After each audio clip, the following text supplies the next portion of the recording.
यह जरूरी नहीं है कि हर जबरदस्ती थोपी गई शादी का परिणाम दुखद ही होता है। हाँ, शुरू में तो परेशानी आती ही है, किंतु समय के साथ साथ हर घाव भर जाता है। आज संध्या को देखने मिहिर का परिवार आ रहा था। मिहिर अच्छे खानदान का बेटा था और साथ ही एक अच्छी कंपनी में अच्छे पद पर आसीन था। सारी बातें तय होने के पश्चात लड़की को देखने का समय आया। तब मिहिर ने संध्या से अकेले में कुछ बात करने के लिए कहा, जिसके लिए संध्या भी तैयार हो गई थी। तब संध्या ने कहना आरंभ किया, देखिए, मैं यह शादी अपनी मर्जी से नहीं कर रही हूँ। मेरे माता पिता मुझे जल्दी यहाँ से विदा करना चाहते हैं। मैं आपको साफ साफ बता दूँ, मैंने प्यार में धोखा खाया है। अतः मुझे प्यार से और हर मर्द से नफरत हो गई है। मैं आपको वह प्यार नहीं दे पाऊंगी जिसके आप हकदार हैं। मैंने अपना सारा जीवन गरीब और बेसहारा बच्चों को समर्पित कर दिया है। मुझे सिर्फ उनमें वह प्यार व विश्वास नज़र आता है, बाकी पूरी दुनिया मुझे मतलबी सी लगती है। अब आपकी जैसी भी इच्छा हो, मुझे स्वीकार है। तब मिहिर ने कहा, मुझे आपका इस तरह से साफ साफ बातें करना बहुत पसंद आया है। देखो, तुम्हें प्यार में धोखा मिला है और मुझे आज तक प्यार ही नहीं मिला। पता नहीं क्यों तुम्हें देखकर मुझे लग रहा है कि शायद तुम ही मेरा वह प्यार हो जिसके लिए मैं आज तक तरसता हूँ। उसके बाद मिहिर की और संध्या की सहमति से दोनों का विवाह बड़ी ही सादगी से संपन्न हो गया। कुछ समय बाद मिहिर के पापा मम्मी, भाई भाभी और सारे रिश्तेदार चले गए। मिहिर बड़ा ही नेक इंसान था। उसने कभी भी संध्या के साथ जबरदस्ती करने की कोशिश नहीं की। वह चाहता था कि पहले संध्या को उससे वह उम्मीद हो जाए वह चाहती है। 2-4 दिनों के बाद मिहिर ऑफिस जाने लग गया और संध्या भी उन गरीब बच्चों के पास अपना समय व्यतीत करने लगी। संध्या एक समाज सेवी संस्था से जुड़ी हुई थी। संध्या और मिहिर शाम को वापस घर आ जाते थे। फिर दोनों एक साथ चाय पीते और थोड़ी बहुत बातें करते थे। अपने बारे में बातें करते करते दोनों में दोस्ती की शुरुआत हो गई। अब मिहिर और संध्या दोनों को एक साथ में समय बिताना अच्छा लगने लगा, लेकिन अभी भी संध्या मिहिर को नहीं अपना पाई थी। मिहिर संध्या को हर काम में सहयोग करता था।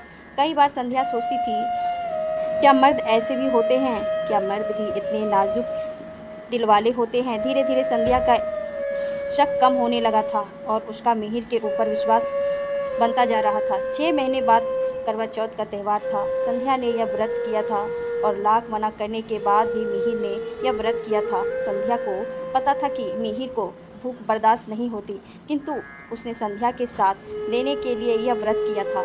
शाम को चंद्र दर्शन करने के बाद जैसे ही मिहिर और संध्या छत पर से नीचे आ रहे थे कि संध्या का सीढ़ियों पर से पैर फिसल गया और संध्या गिर गई। संध्या ने बिल्कुल भी चला नहीं जा रहा था।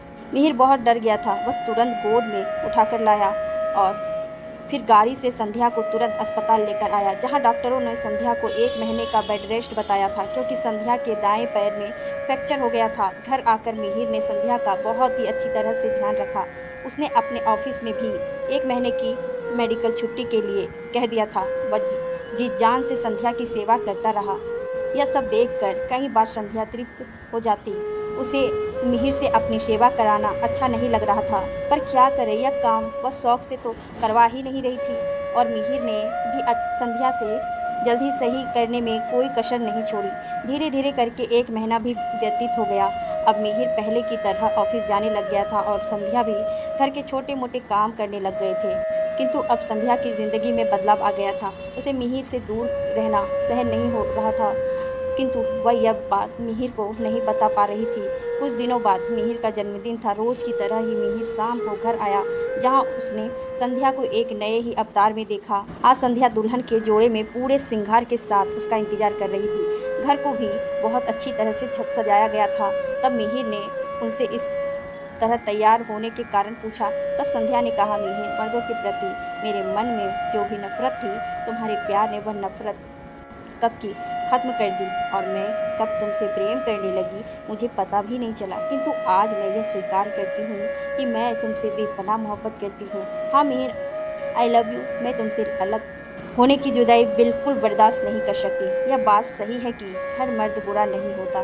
तुम बहुत अच्छे हो। मैं तुमसे बहुत बहुत प्रेम करती हूँ और आज मैं तुम्हें अपनी इच्छा से अपने आप को तन मन से समर्पित करती हूँ। शायद मेरे इस समर्पण का तुम कब से इंतज़ार कर रहे थे, लेकिन तुमने कभी मुझे मेरी मर्जी के बिना छूने की कोशिश तक नहीं की। तुम्हारे विश्वास प्रेम के आगे मैं हार गई। मैं तुम्हारे साथ नई दुनिया बसाना चाहती हूँ। तुमसे हमारा प्यार का विश्वास ऐसे ही अनवरत चलता रहे, हमारा साथ हमेशा बना रहे। और यह कहकर वह मिहिर के आलिंगन में समा गई। और आज मिहिर अपने आप को सबसे खुशनसीब इंसान समझ रहा था।